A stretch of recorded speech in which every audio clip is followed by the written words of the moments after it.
Et salut, c'est Fish et on se retrouve aujourd'hui pour une petite vidéo préparation à l'année 2023 au niveau de la truite. L'ouverture de la truite est prévue en Belgique, en Wallonie, le 18 mars, donc le troisième samedi de mars.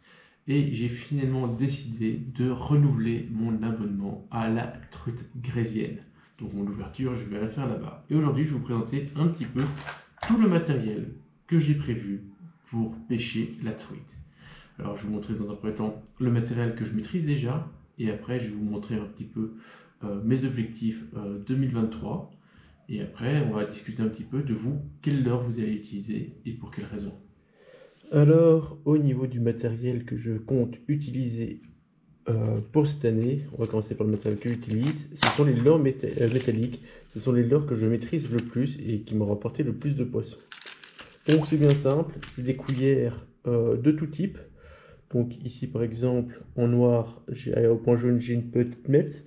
Alors il faut savoir que je monte toutes mes cuillères avec un hameçon simple et que je viens écraser à chaque fois l'ardillon, parce qu'il est obligatoire de pêcher avec des hameçons sans ardillon ou des ardillons écrasés. Donc moi je pêche avec des ardillons écrasés et j'ai préféré pêcher sans des triples parce que moi je remets tout le poisson à l'eau.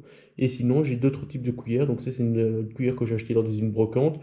Elle est sans marque, c'est certainement une cuillère Wish ou Amazon ou AliExpress que j'ai certainement dû acheter, mais qui fonctionne très très bien. Donc je pêche principalement à la cuillère et j'alterne le plus souvent possible avec des spintails qui ont vraiment qui sont vraiment top. En fait, s'il y a une truite qui vient taper une fois sur une cuillère ou l'inverse sur un spintail et qu'elle n'arrive pas à se piquer ou que je ne la revois plus après, je change directement de leurre, je passe sur une cuillère pour donner quelque chose de légèrement différent et souvent ça fait mouche. Donc ça, ce sont les deux leurres que j'utilise principalement. Et le troisième que j'utilise, c'est tout simplement la cuillère ondulante. J'ai eu pas mal de résultats, surtout sur celle-ci en particulier. J'ai eu beaucoup de touches. Par contre, c'est aussi le leurre avec lequel j'ai eu le plus de décrochés. Je dirais qu'un poisson sur deux, quelques secondes après le ferrage, se décroche. Après là, je regarde, j'ai l'impression que mon hameçon était un petit peu ouvert. Il faudrait peut-être que je le change, mais je pense que la plume joue sur beaucoup, sur le fait d'avoir des touches. Donc ça serait peut-être des choses que j'aurais peut-être rajoutées sur mes cuillères. Alors, en parlant de choses que je rajoute sur mes cuillères, j'ai un leurre. Et j'utilise uniquement celui-ci, bien en particulier. Donc ce sont des petits grubs. Donc les petits grubs, c'est des petites virgules si vous voulez. Donc elles sont bourrées d'attractants. Donc ce sont des petites virgules toutes petites, elles n'ont rien d'extraordinaire, elles sont toutes roses. Et je viens tout simplement les rajouter comme thriller à mes cuillères. Et souvent, ça fait la différence. Alors, en temps leur tirant, ça fait la différence, en temps la rajoutant, ça fait la différence. Et donc, du coup, c'est une petite présentation comme ceci.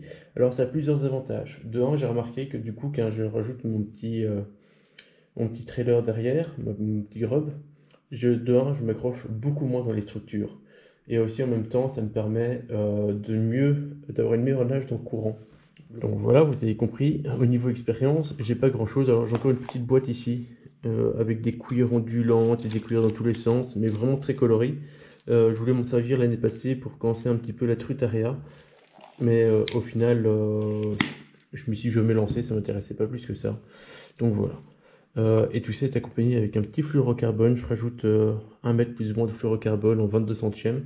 J'ai aussi un autre paquet en 18 centièmes. Et là, c'est juste parce que je sais pas où est passé mon 22 centièmes, mon 18 centièmes, soit. Ensuite, après tout ça, on va passer aux leurres dures. Alors, les leurres dures, j'ai essayé de les utiliser l'année passée sans trop de résultats. Donc, les leurres dures, ce sont des petits poissons nageurs, toujours montés avec deux hameçons simples. Avec l'ardillon écrasé. Et donc du coup j'ai plusieurs tailles, plusieurs dimensions, plusieurs coloris. Et des choses vraiment jolies qui me plaît en tout cas moi au niveau de l'œil. À voir maintenant si ça fera l'affaire. Alors j'ai des petits leurres qui sont plutôt flottants. J'en ai d'autres qui sont coulants. J'en ai encore d'autres qui sont suspending. Donc j'ai un petit peu de tout à ce niveau-là. Mais j'ai principalement du suspending, je pense que j'en ai qu'un ou deux. J'ai majoritairement du coulant en réalité et quelques flottants. On va voir si cette année j'arriverai enfin à les valider, mais il n'y a pas de raison que je n'arrive pas à les valider, ils sont quand même magnifiques au niveau des coloris.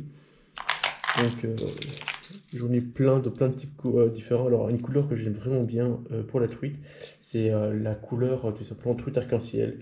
Un petit peu de rose, quelques nuances de couleurs, mais le rose c'est une couleur qui revient assez souvent, que j'apprécie assez souvent, qui permet de faire souvent la différence quand ça mord pas. Passer sur une couleur rose, c'est souvent le top. Alors cette année, j'ai aussi essayé une autre technique. Donc là, ce sont des petits cranks flottants pour le coup. Et du coup, l'idée, c'est, il y a pas mal de zones dans la rivière, surtout en été, que je n'arrive plus à accéder. Et l'idée, ce sera en fait de déposer mon leurre à la surface de l'eau, le laisser s'emporter, vu qu'il est flottant, par le courant. Et une fois qu'il est assez loin et qu'il est sous les frondaisons ou des choses comme ça, le ramener, le faire tirer et le faire plonger à ce moment-là. Du coup, ce serait pour pêcher en deux temps, donc le laisser déposer pour qu'il cavale avec le courant, et après le ramener et espérer pêcher des zones inatteignables avec un lancer. Donc c'est un petit peu l'idée. Et j'ai plusieurs petits objets de genre là. Il y a aussi cette cuillère-ci que j'ai acheté récemment. Donc c'est une cuillère véronnée type MEPS, on dirait comme ça, mais qui est perlante du coup. Je suis très curieux de savoir le résultat. Ce qui me dérange un peu plus, vu que j'essaie de pêcher no kill, c'est que là ici il y a un triple plus un double devant. J'ai peur de faire des ravages au niveau des truites, donc je vais m'en servir une ou deux fois. Si je vois que je blesse trop les poissons, ben, si une truite est trop blessée, je la reprendrai forcément. Mais du coup, alors je modifierai un petit peu en cassant en coupant le double ou le triple derrière, à voir comment le poisson se pique. Donc voilà, ça c'est un petit peu l'idée au niveau des leurres dures. Et un de mes objectifs que j'ai aussi cette année, c'est de valider un leurre flottant. J'ai envie de pêcher au leurre de surface. Alors j'ai beaucoup d'objectifs. Déjà, j'ai jamais rien pris au leurre dur. J'ai juste pris avec des leurres métalliques. Mais alors en plus, là, j'essayerai de pêcher avec des petits poppers, je sais pas, des leurres de surface. J'aimerais bien essayer d'arriver à faire une truite au leurre de surface. Je me dis que ça doit pas être impossible. Surtout quand vers le printemps-été, quand il y a quand même pas mal d'insectes, ils viennent gober en surface, normalement. Alors, dans ma rivière que je vais pêcher, c'est principalement des poissons de lâcher, hein, du coup. Il y a très peu de reproduction au final sur ma rivière. Donc, du coup, à voir si ce genre de petit leurre peut les tenter quand même. À voir. Donc, ça, c'est un petit peu le test au niveau des leurres dures. Donc, mon premier objectif cette année, ce sera de valider mes premiers leurres durs, peut-être essayer un petit peu les leurres de surface, et après, on va passer à la dernière catégorie de leurres. Et la dernière catégorie de leurre, forcément, c'est tout ce qui est leurre souple. Alors, des leurres souples, j'ai essayé l'année passée, mais j'aimais pas trop parce que j'avais très peu de résultats. Enfin, j'ai très peu de retours dans ma canne parce que le courant est tellement fort qu'au final, je ne sentais pas spécialement le fond parce que mon fil était rarement tendu. Du coup, je pense que je vais tenter le plus au visuel et pêcher un petit peu au toc. Sur ce que là, je vous présente, là, ça ressemble à des vers. Ici, ce sont des larves. Ici, c'est un mix entre des larves et des vers. Du coup, j'ai plusieurs coloris différents. J'ai plusieurs formes aussi. Ici, par exemple, ce sont des crocs. Ici, ce sont des grosses larves, des gros insectes.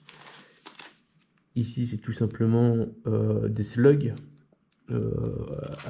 annulés. Je sais pas comment je vais formuler. J'ai plus ou moins ici la même chose. Et donc, c'est bourré d'attractants. Et je me dis que ça, peut-être pêcher au toc. Donc, essayer de faire une dérive naturelle. Donc, lancer en amont et faire descendre dans le courant, essayer de voir s'il y a moyen de faire une touche, peut-être pêcher même avec ça en drop shot, ça pourrait être quelque chose d'assez intéressant. Et pour finir, le dernier type de leurre qui me plairait bien à valider, c'est celui-là, ça ressemble à une imitation de Woodblues en réalité, c'est encore d'AliExpress. C'est un leurre flottant, et donc du coup, mon idée c'est vraiment d'essayer de faire une truite avec ce genre d'insectes. À voir si ça va marcher, je suis quand même très curieux. Et du coup, voilà un petit peu mes objectifs, donc voilà. J'ai aussi, je voulais vous montrer bien sûr, il y a quelques shads, mais comme je vous l'ai dit, j'ai moins confiance au shad. Alors là, l'hameçon il est un peu surdimensionné par rapport au leurre, mais c'est pas grave. J'ai plein de petits leurres comme ça, leurres souples, que je pourrais faire aller, mais avec le courant, j'ai peur que soit le leurre remonte trop vite à la surface parce qu'il n'arrive pas à tenir le courant, donc j'aurais mettre une TP peut-être plus grosse, ou si je le descends, qu'il vienne se taper dans le fond et puis s'accrocher. Donc j'ai peur de m'accrocher de 1. Et j'ai peur de ne pas avoir de bons résultats. Mais je devrais quand même essayer d'essayer un petit peu tous ces petits minots pour voir même sur des trucs de lâcher et s'il y a moyen de faire des poissons. Alors comme vous voyez, j'ai plein de petits chats différents. Donc là, je vous montre des leurres entre 2 et 3 pouces. Enfin, entre 2 et 2 pouces et demi exactement. Donc j'ai plein de coloris différents. Ici, c'est une imitation d'Easy Shiner. Donc des leurres assez basiques. Et chez Delaland, il y a un leurre qui me fait quand même pas mal d'œil. C'est un leurre qui s'appelle le tout petit shad. C'est un leurre pas très grand, mais qui forme une belle bouchée. Il est assez dodu, on va dire. Et ça me tente. Il y a pareil chez Fish Explorer, c'est le bébé Louis, qui a l'air Baby Louis, qui a l'air pas mal aussi. Donc voilà, ce sont des leurres que j'ai jamais essayé. Donc du coup là, je m'adresse à vous. Est-ce que vous avez des conseils à me donner pour utiliser ce genre de petits leurres? Est-ce que par exemple pour un leurre dur, est-ce que vous le faites vous lancez en aval, vous faites remonter le courant et vous faites des longues pauses dans le courant et le leurre s'anime de lui-même et vous attendez que la truite vienne taper? Ou est-ce que vous remontez toujours en twitch ou est-ce que vous descendez le courant justement? Moi c'est une petite rivière de 2 à 3 mètres de long, elle n'est pas très, très large ma rivière. Le courant est quand même assez dense, j'ai pêché principalement des fosses. Il y a quelques vidéos que j'ai fait déjà dans cette rivière là, donc voilà, si vous avez des conseils à me donner pour pêcher correctement, ici, pour être bien équipé, j'ai aussi une série de têtes plombées, comme je vous l'ai dit, j'ai des plombs drop shot, j'ai essayé peut-être de pêcher en drop shot pour essayer de faire une dérive un peu naturelle.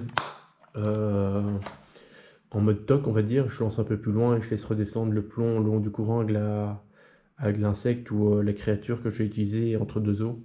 Donc c'est plein de choses que j'ai envie d'essayer, mais cette année j'ai envie de débloquer la situation au leurre souple et au leurre dur pour la truite. Si vous avez des conseils à me donner surtout, n'hésitez pas à me le dire dans les commentaires.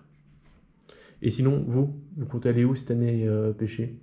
Moi en Belgique, comme je vous l'ai dit, je vais certainement, donc je vais prendre mon abonnement à la truite grisienne, mais sinon j'irai aussi bien une ou deux fois aller tester la semois pour voir à quoi ça ressemble sur un plus grand cours d'eau. Par contre, du coup, moi j'ai le petit permis, je peux uniquement pêcher du bord, je peux pas pêcher depuis l'eau. Donc je me demande si la semois c'est quand même intéressant d'aller la pêcher, si on peut pas rentrer dans l'eau. Vous avez des avis? Surtout n'hésitez pas à me le dire. Allez sur ce les amis, je vous dis salut et à la prochaine. Bye.